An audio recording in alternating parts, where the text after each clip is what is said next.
Hello, and welcome to History at Night. The story of Europe's first great civilization doesn't begin in Athens or Rome. It begins on an island of Crete, a rugged spine of mountains set in the blue Mediterranean. It was a crossroads of the ancient world, a place where the empires of Egypt and the Near East met the shores of Europe.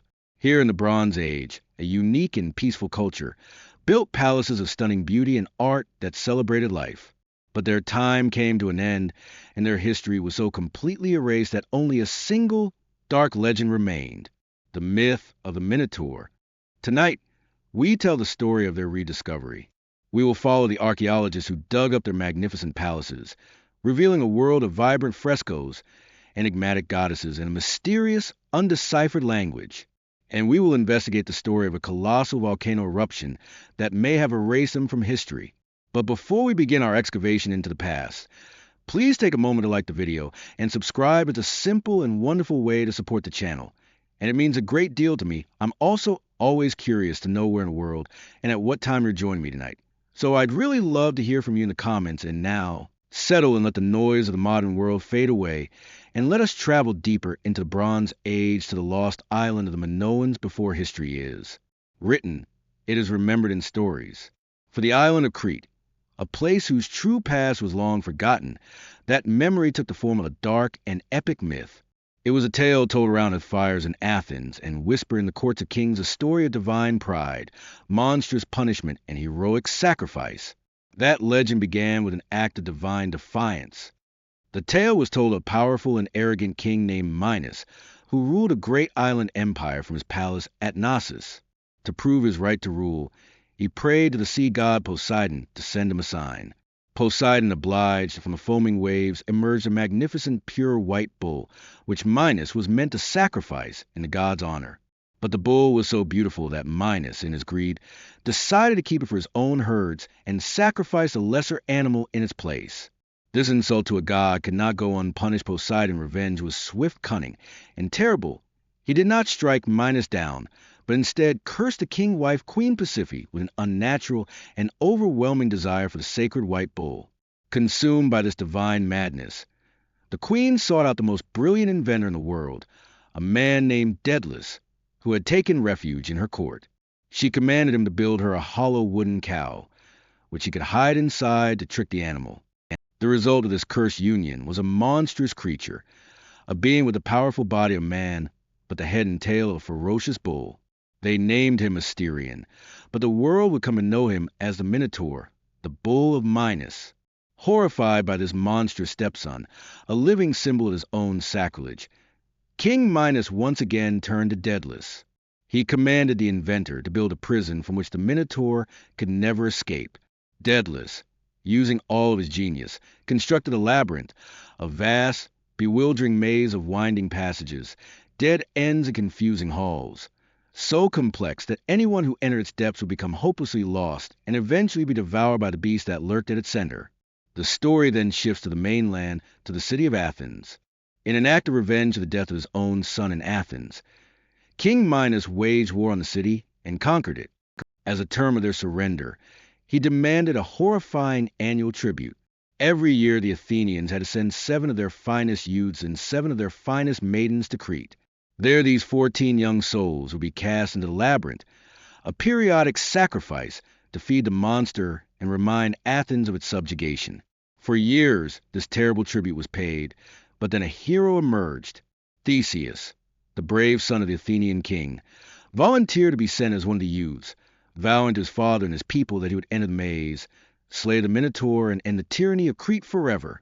When the young hero arrived at Knossos, he was presented before King Minos. There, the king's daughter, the Princess Ariadne, saw him and immediately fell in love. Desperate to save him, she secretly met with Theseus and gave him 2 gifts, a sharp sword to fight the beast and a simple ball of thread. Theseus entered the labyrinth, tying the end of the thread to the great stone doors. He unwound the ball as he ventured deeper into the suffocating darkness, the roars of the Minotaur echoing through the stone corridors in the heart of the maze. He confronted the monster, and after a ferocious battle killed it with the sword as path to safety was not marked by sight but by touch.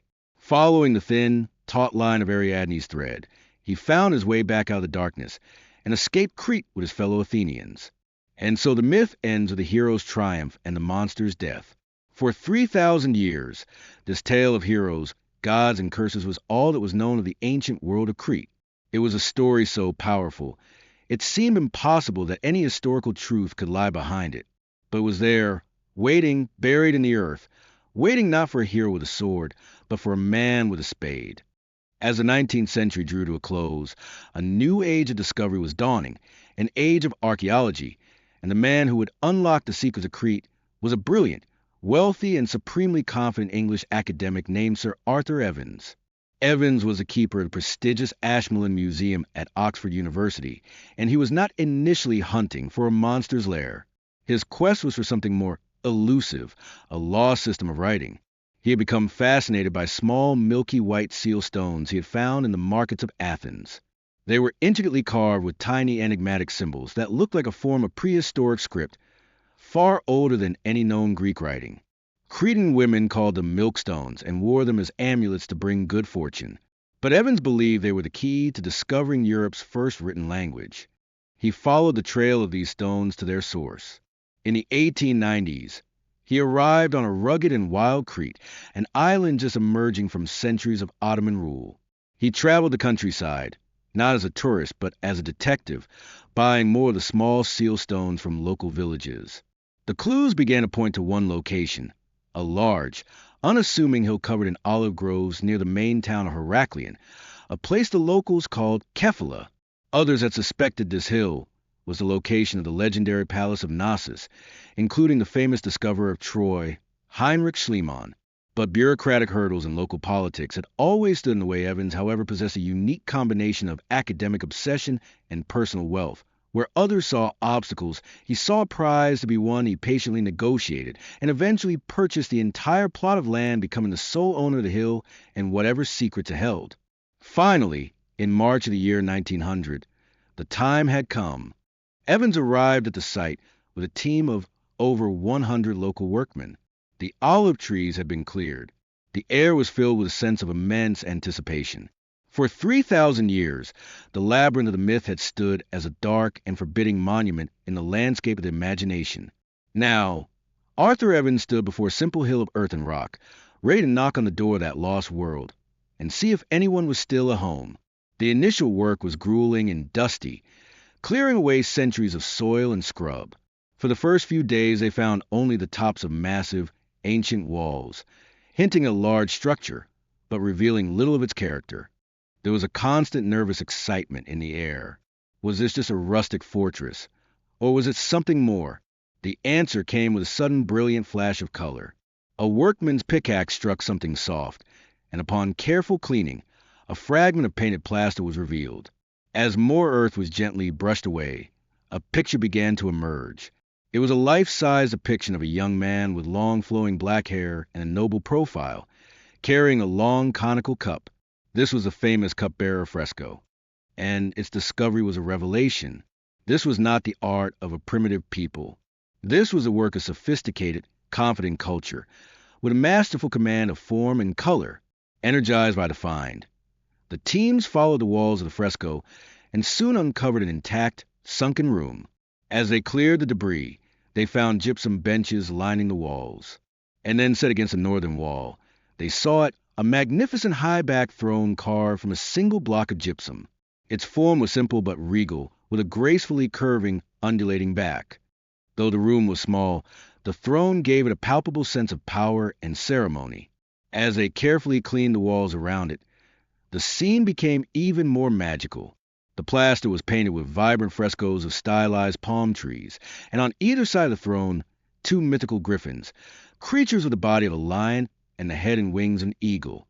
They lay in a field of lilies, serving as serene, supernatural guardians for the empty seat of power. For Arthur Evans, a man steeped in Homeric legends, there could be only one conclusion. In a moment of high dramatic conviction, he declared to the world that he had found the throne room of the legendary King Minos himself. Around the same time, another crucial clue emerged. All over the palace, carved into the great stone blocks of the walls, the workmen found the recurring symbol of a double-headed axe. Evans knew the sacred symbol as a labrys. In a flash of inspiration, he made an intellectual leap that would define his entire discovery.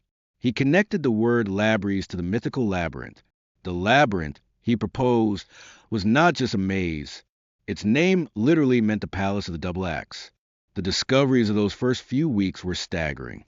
Evans had unearthed a throne room, frescoes of stunning beauty, and a powerful symbol that seemed to be the etymological root of the myth itself. He had come to Crete looking for a few words on ancient stones. Instead, he had found the throne of a king and had given a new historical meaning to the legendary labyrinth. The myth was becoming more real with every spadeful of earth. The discovery of the throne room was the key that unlocked the door to a lost world. But as Arthur Evans and his teams continued to dig over the next few seasons, they realized they hadn't just found a room or even a royal villa. They were uncovering an architectural entity of almost unbelievable size and complexity.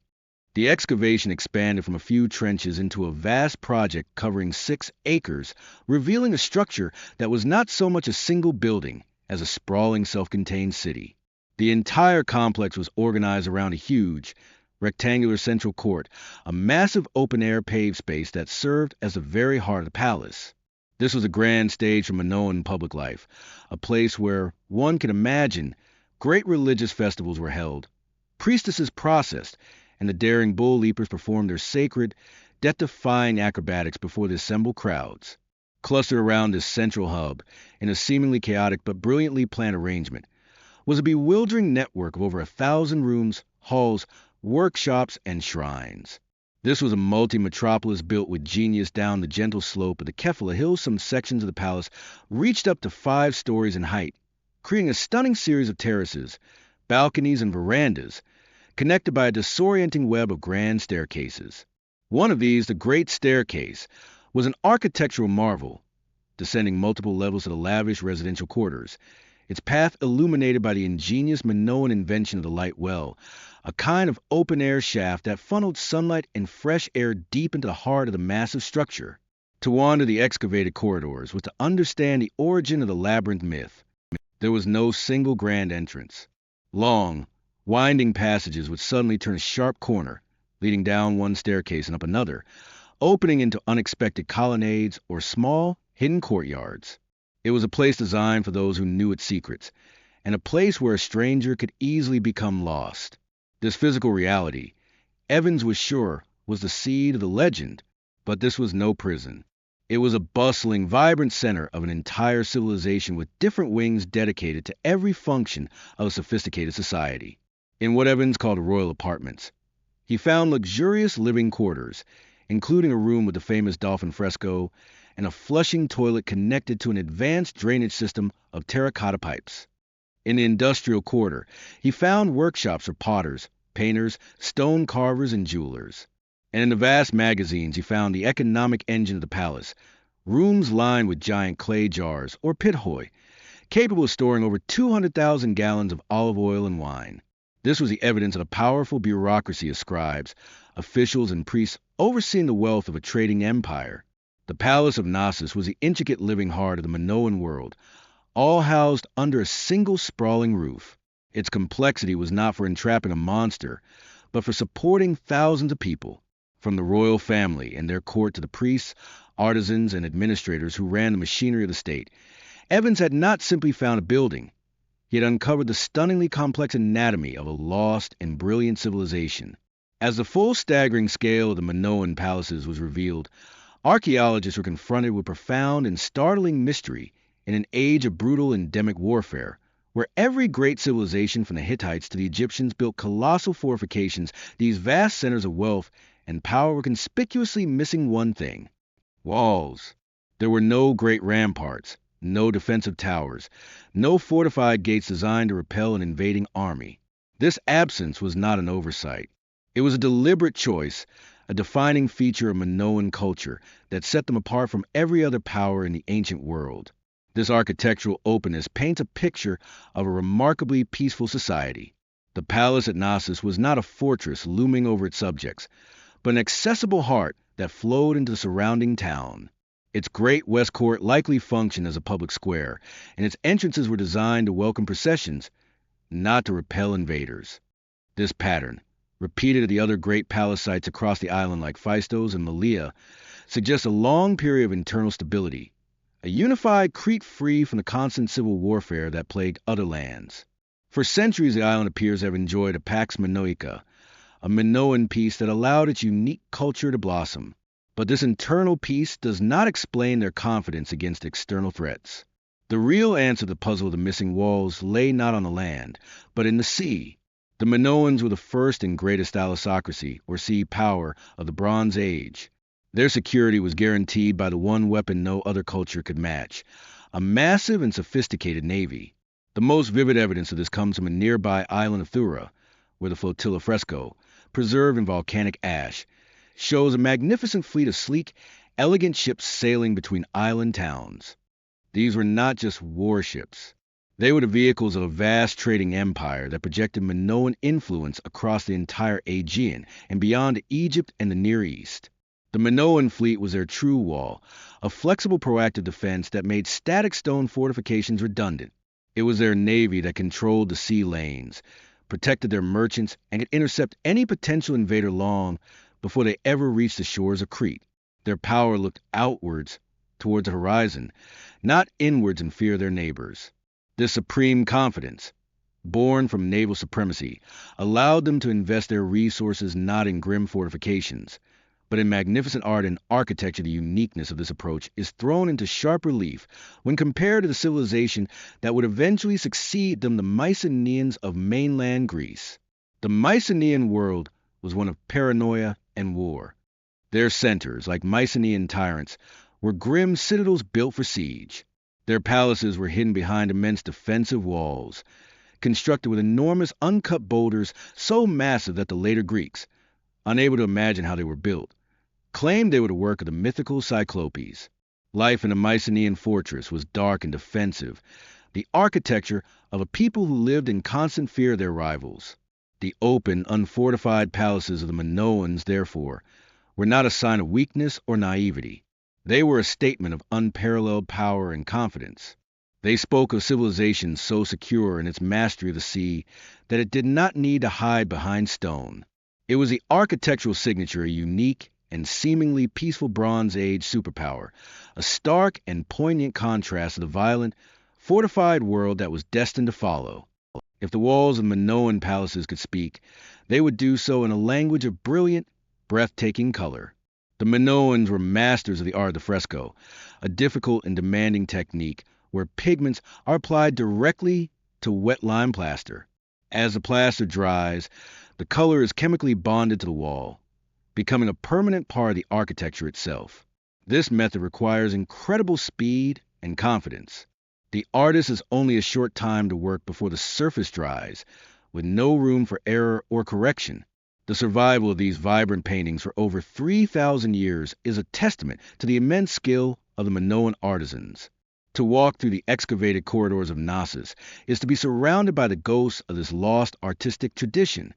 In a stunning immersive scene, a playful troop of blue dolphins leaps and dives through a stylized sea, teeming with fish and spiky sea urchins.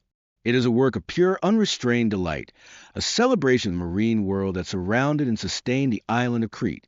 There is no rigid formality here, only fluid, naturalistic motion. From this same palace came a small but iconic fragment, a portrait of a young woman Evans nicknamed La Parisienne, for her seemingly modern sophistication. With her elaborate curled hair, her large, heavily outlined eye, a coquettish smile on her bright red lips, and a distinctive, sacred knot tied at the back of her neck, she is a tantalizing glimpse into the world of the Minoan elite.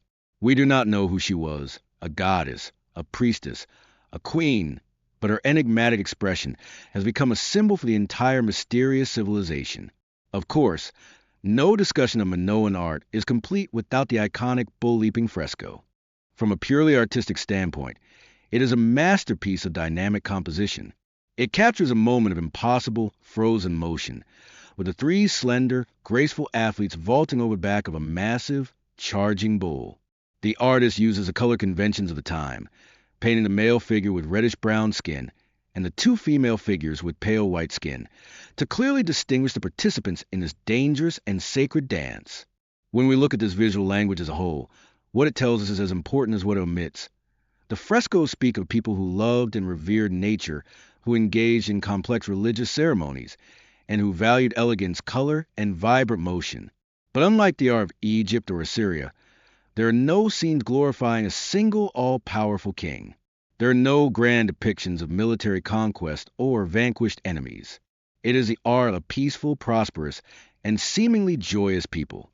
Because their written language is lost to us, these frescoes are the only voice the Minoans have left. It is a beautiful and elegant language, but one that leaves their deepest secrets unspoken. The vibrant frescoes of Knossos reveal a world of grand ceremony and a deep connection to nature, but it is perhaps in the smaller, more intimate objects of the art that the Minoans could hold in their own hands that their unique genius for craftsmanship is most apparent. The same love for fluid, dynamic life that they painted on their walls was also spun onto their pottery, carved into their seals and hammered into their metalwork. This was a culture that did not just create art, they lived within it. The Minoans were masters of the potter's wheel, a technology they perfected to create ceramics of almost impossible thinness and delicacy. During the early palace period, they produced a style of pottery so sophisticated it was exported and prized throughout the Mediterranean, from Egypt to the Near East, known as Kamari's ware. These vessels are characterized by their eggshell-thin walls and their striking decorative scheme. The potters would cover the vessel in a glossy dark black slip, and then using brilliant white, red, and orange pigments, they would paint swirling abstract patterns of spirals, rosettes, and stylized flowers that seemed to dance around the curved surfaces of the pottery. It is an art of pure, energetic abstraction, beautiful and almost psychedelic in its fluid motion. In the later Minoan period, this love of abstraction gave way to a breathtaking naturalism. The so-called marine style is the ultimate expression of the Minoan celebration of the sea. Potters would now leave the background to light color the clay and paint their subjects in a dark, rich slip. The most famous example of this style is a small vessel found at Castro, known simply as the octopus flask. The artist, a true master, painted a wonderfully detailed octopus whose 8 tentacles wrap organically around the globular shape of the flask, perfectly uniting the decoration with the form of the object. The empty spaces are filled with images of seaweed, rock, and sea urchins, creating a complete and dynamic underwater scene. It feels as though you are holding a small piece of the Aegean Sea itself in your hands. This incredible attention to detail is found on an even smaller scale in their most personal art form, the seal stones. These were the very milk stones that first set Arthur Evans on his quest carved from tiny gemstones like agate carnelian, and jasper. These seals are miniature masterpieces, tiny windows into the Minoan world under magnification. They reveal incredibly detailed scenes. Priestesses with upraised arms in ecstatic ritual, powerful bulls, mythical griffins, leaping dolphins, and even detailed portraits of their sleek, high-prowed ships. These were not just beautiful objects, they were functional tools of a complex administration, pressed into wet clay to seal documents or containers, acting as an individual signature. From a grand fresco that adorned a palace wall to a tiny seal stone that could be held between 2 fingers, the touch of the Minoan artist is unmistakable. Their work is a constant celebration of the natural world, a rejection of rigid, static forms and a testament to a level of craftsmanship that was unparalleled in the Bronze Age. The art they left behind reveals a people with a uniquely joyful and sophisticated eye for beauty, a culture that sought to fill every part of their lives, from the monumental to the mundane, with vibrant living art. To understand the Minoans is to grapple with profound silence at their very core, unlike the Egyptians with their Book of the Dead or the Mesopotamians with their epic poems. The Minoans left behind no grand religious text to explain their beliefs. Their undeciphered script keeps their prayers and myths a secret. To understand their gods, we must look at the silent artifact they left behind, which point to a spiritual world profoundly different from that of their neighbors and successors. Their places of worship were not the colossal, state-sponsored temples of Egypt or later Greece. Instead, the Minoans found the divine in the natural world. On the highest peaks of Crete, like the sacred Mount Juctas, which overlooks Knossos, archaeologists have found peak sanctuaries.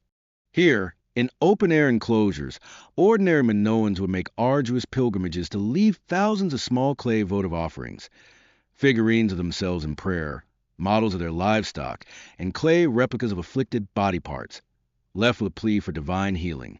They also worshiped in the deep, dark interiors of sacred caves, places they saw as direct conduits to the underworld, and the powerful earth deities who govern fertility, death, and rebirth as reverence to the earth seems to be linked to the most striking feature of their religious art, the overwhelming dominance of female figures across frescoes, seal stones, and sculptures. Women are consistently depicted in positions of power and authority, acting as the primary intermediaries with the divine.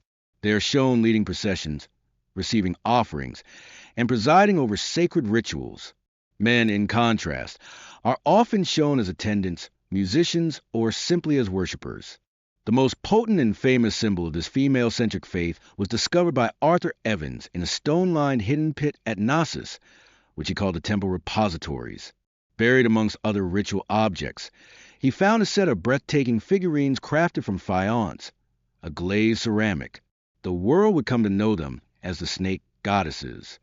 The most complete figure stands with an intense, wide-eyed stare, her arms outstretched. In each hand she firmly grasps a writhing snake, while others coil around her body. She wears a height of Minoan fashion, a tight, open bodice that deliberately exposes her breasts, and a long, elaborate, flounced skirt.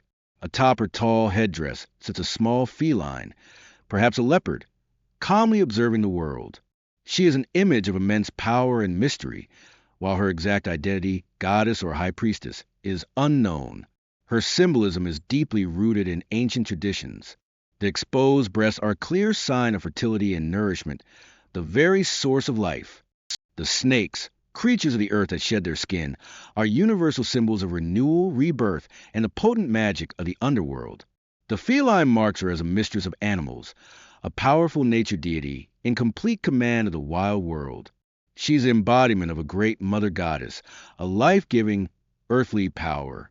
This focus on powerful female figures led Arthur Evans and many early archaeologists to a radical conclusion that Minoan society was a matriarchy, a world ruled by women. The evidence is tantalizing. Women are depicted with a freedom and prominence that is unheard of in the art of the later patriarchal Greeks. However, most modern historians are more cautious. While it's clear that women held a remarkably high and respected status in Minoan religious and ceremonial life, there is no definitive proof that they held formal political power. Still, the art speaks for itself.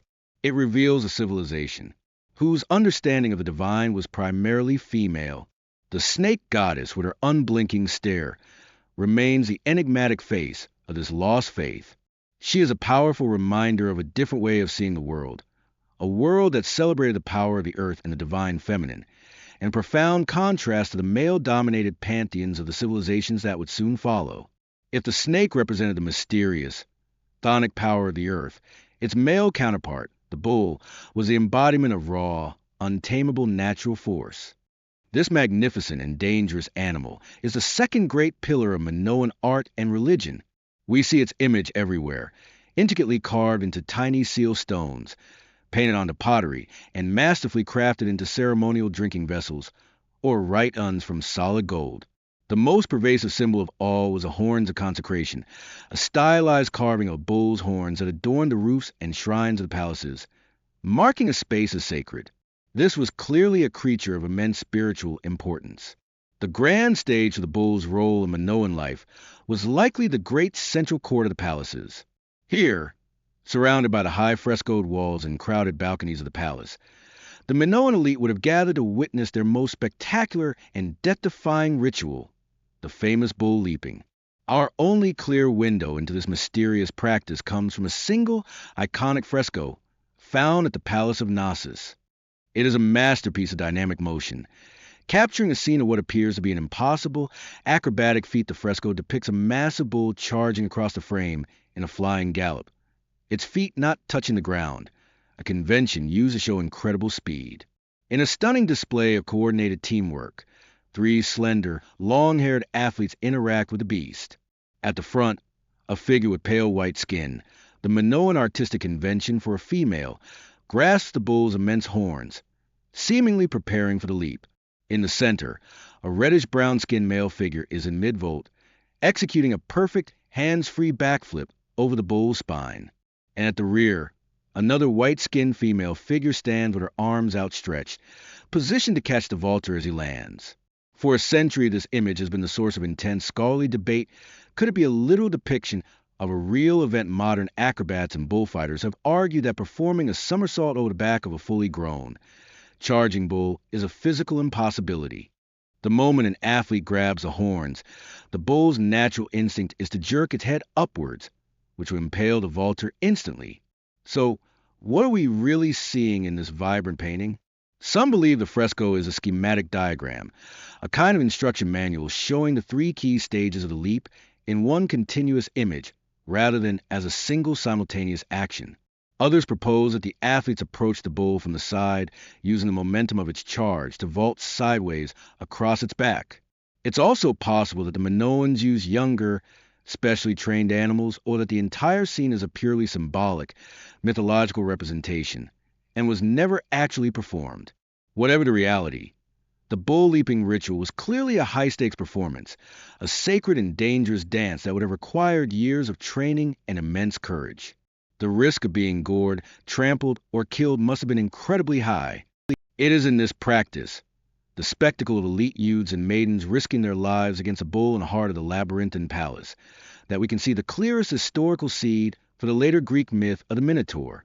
The legend of 14 Athenians being sacrificed to a bull monster in a maze is almost certainly a distorted, fearful memory of this very real Minoan ritual. The true meaning of the bull leaping ceremony may forever be a mystery, but the art it inspired speaks volumes.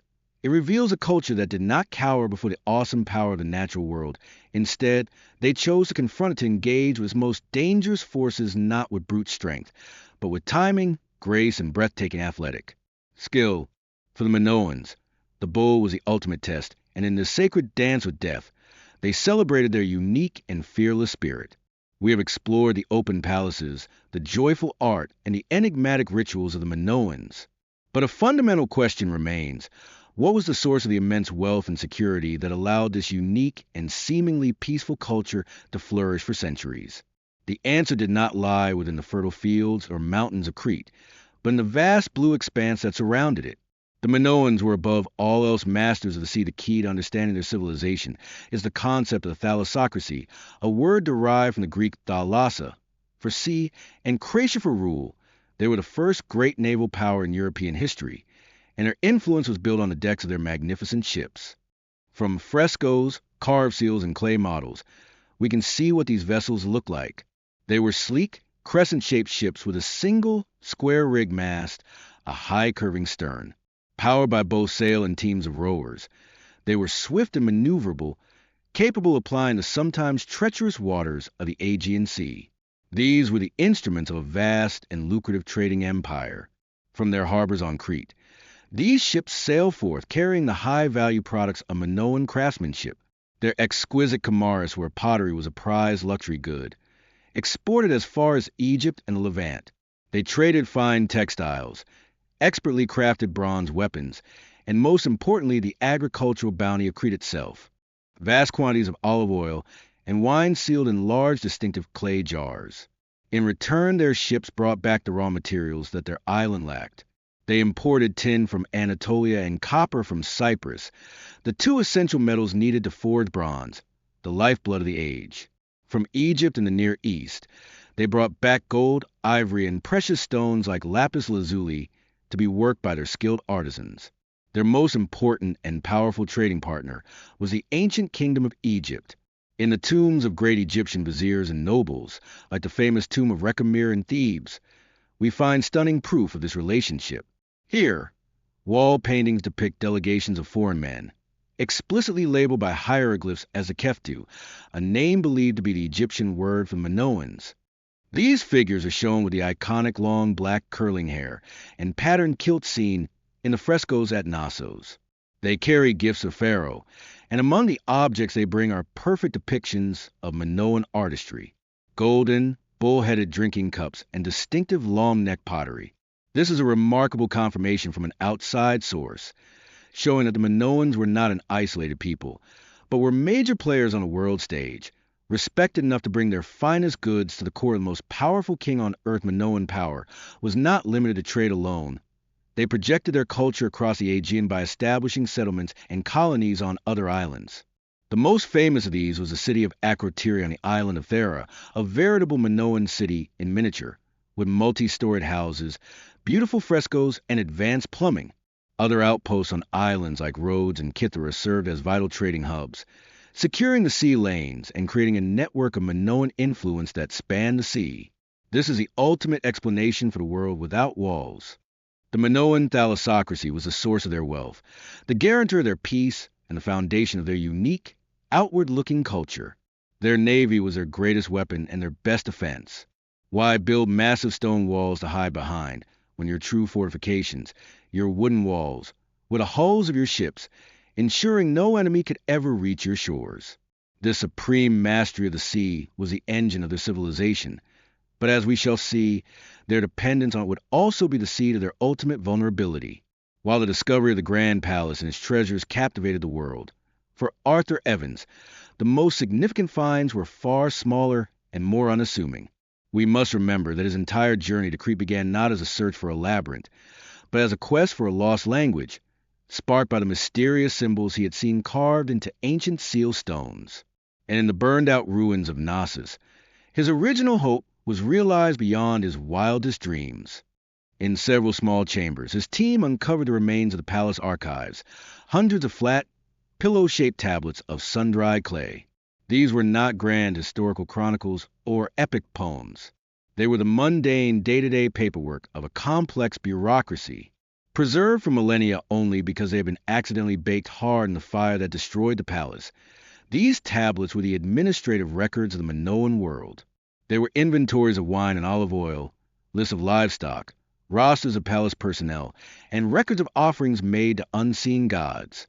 The writing on them consisted of a mix of elegant, linear symbols, representing phonetic syllables, simple pictograms for commodities like a chariot or a stalk of wheat, and a clear new material. System. As Evans painstakingly sorted through the thousands of fragments, he discerned two distinct but related scripts. The older, more fluid script, which he correctly assumed was the native language of the Minoan civilization, he named Linear A, a younger, slightly more rigid script, which was found only in the very final layer of destruction at Knossos, he called Linear B. For 50 years, both scripts remained a tantalizing enigma, a silent language from a lost world that scholars could not decipher. The code was finally broken not by a university professor, but by a brilliant English architect and amateur linguist named Michael Ventris. Having been fascinated by the mystery since he was a schoolboy, Ventris dedicated years of his life to the puzzle, applying methodical techniques he had learned as a code breaker during the Second World War. He meticulously cataloged the symbols, tracked their frequency, and made educated guesses about the underlying grammar. In 1952, he had his monumental breakthrough. Working from the assumption that the language might be an early form of Greek, he plugged in phonetic values derived from Cretan place names found on the tablets. Suddenly, the strange symbols began to form recognizable, archaic Greek words. The decipherment was a stunning success. The language of Linear B was Greek. This discovery was earth-shattering, and it rewrote the history of the Bronze Age. It was a final, definitive proof that in its last phase, the palace at Knossos had been taken over and administered by the Mycenaeans, the first Greek speakers from the mainland.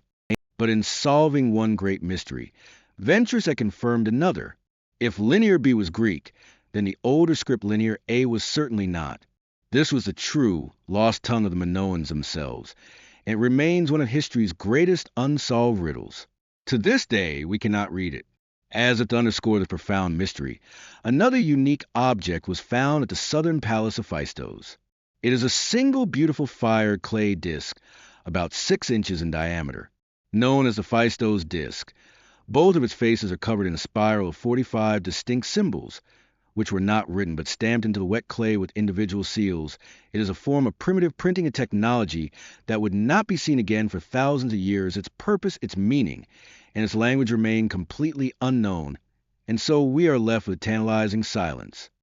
Thanks to Michael Ventris, we can read the final accounting records of the Greek-speaking Mycenaeans who ruled Knossos at its end.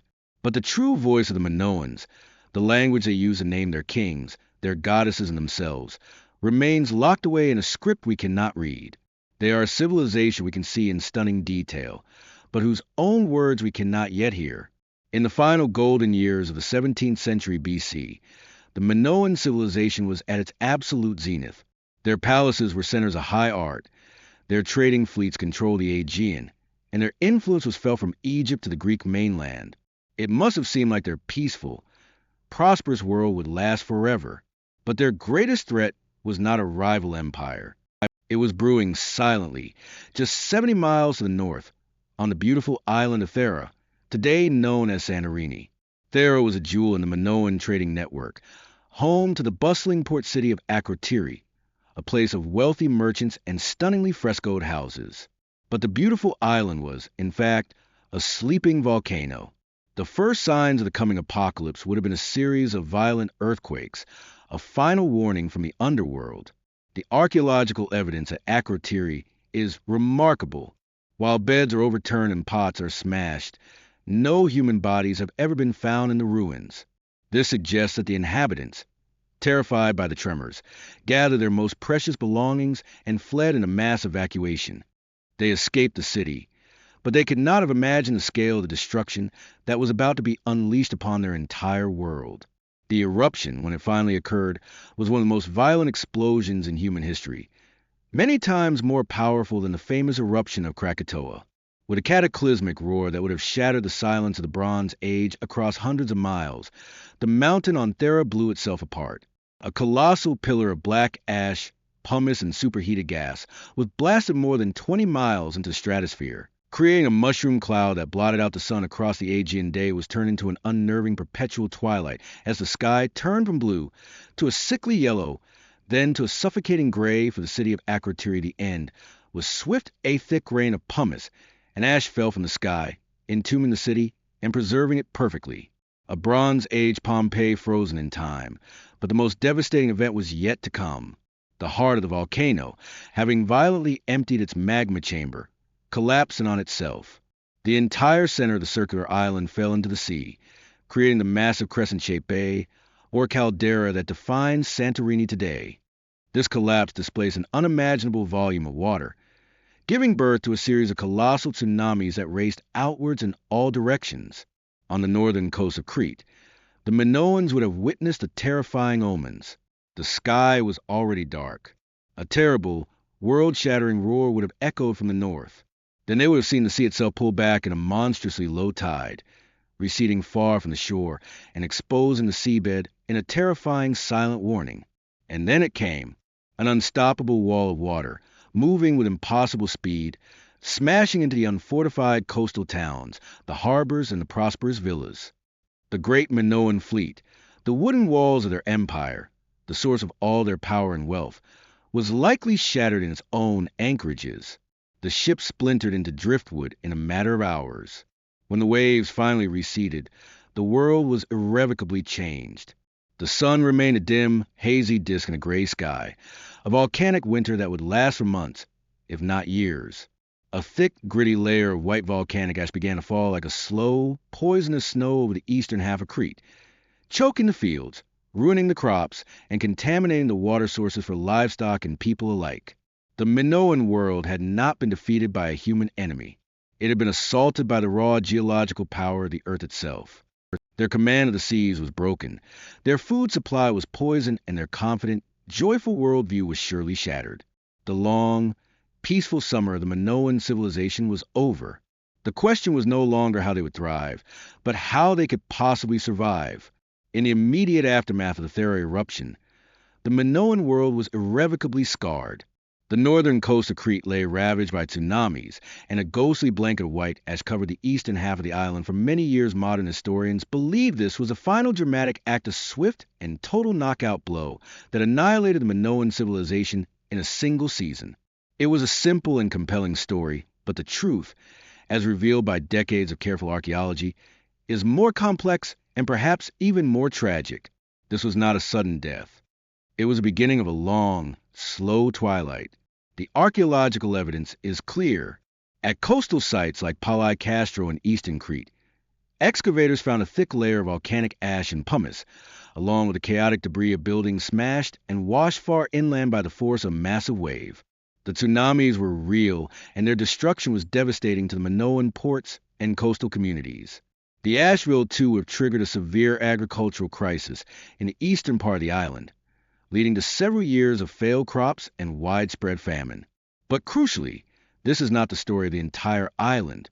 At the great palace of Knossos in central Crete and at other major sites in the south and west, archaeologists found no significant ash layer and no evidence of destruction that could be dated to the time of the eruption.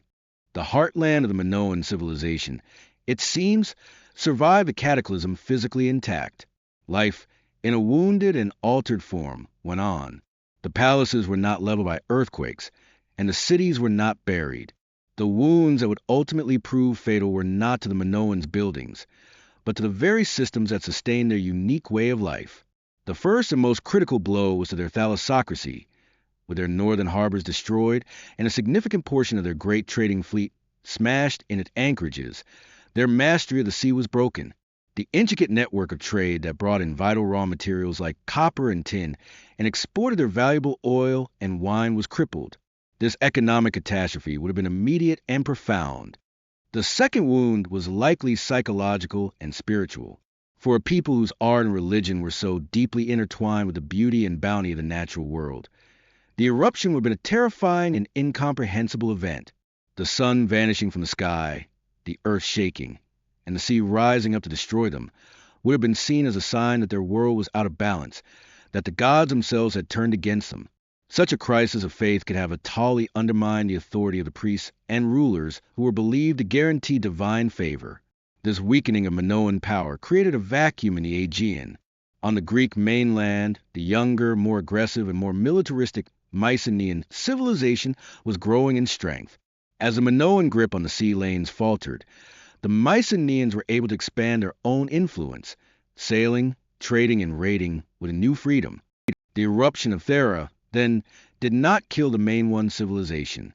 It delivered a wound from which it would never fully recover. For the next century and a half, the Minoans endured in a state of diminished capacity, living in a long twilight. Their economy was shattered, their population likely weakened by famine and social unrest, and their legendary confidence was gone. The great, peaceful, and seemingly eternal civilization was now vulnerable, a shadow of its former self, waiting for the final push from a new rising power across the sea. The Mycenaean warriors who took control of Knossos were conquerors, but they were also apprentices. As a younger, less sophisticated, and primarily martial culture, they were clearly in awe of the ancient and brilliant civilization they now dominated. They did not erase the Minoan world entirely. Instead, they absorbed its art, its technologies, and its symbols, adapting them to fit their own warlike worldview. In doing so, they became the crucial bridge through which the echoes of the lost Minoan civilization were transmitted to the later Greeks and ultimately to us. The most visible area of influence is in the art and architecture of the Mycenaean palaces on the mainland. At sites like Pylos and Tiryns, the Mycenaeans adopted the Minoan art of fresco painting to decorate their own halls. But while they copied the technique, they fundamentally changed the subject matter. The peaceful, joyful scenes of the Minoans were replaced with the cultural obsessions of the Mycenaeans, grand military processions, bloody boar hunts, and warriors clad in intimidating bronze armor and boar-tusk helmets. The graceful leaping dolphins of Knossos gave way to grim depictions of siege warfare. It was the art of a culture that lived and died by the sword Mycenaean kings, and nobles clearly prized the superior skill of Minoan artisans in a warrior's tomb at Vafio. On the Greek mainland, archaeologists discover a pair of exquisite golden cups, believed to be the work of Minoan craftsmen. They perfectly illustrate the meeting of the two cultures. One cup depicts a violent scene of bulls being captured in a wild, chaotic hunt, a classic Mycenaean theme. The other shows bulls being peacefully and skillfully lured into nets with the help of a decoy cow, a scene of harmony with nature, a classic Minoan theme. In religion, the Mycenaeans worship the ancestors of the familiar classical gods. Zeus, Hera, and Poseidon are all named in the Linear B tablets, but they also adopted potent symbols from the older Minoan faith. The sacred horns of consecration and the double axe or labrees begin to appear in Mycenaean shrines, suggesting a blending of the two belief systems.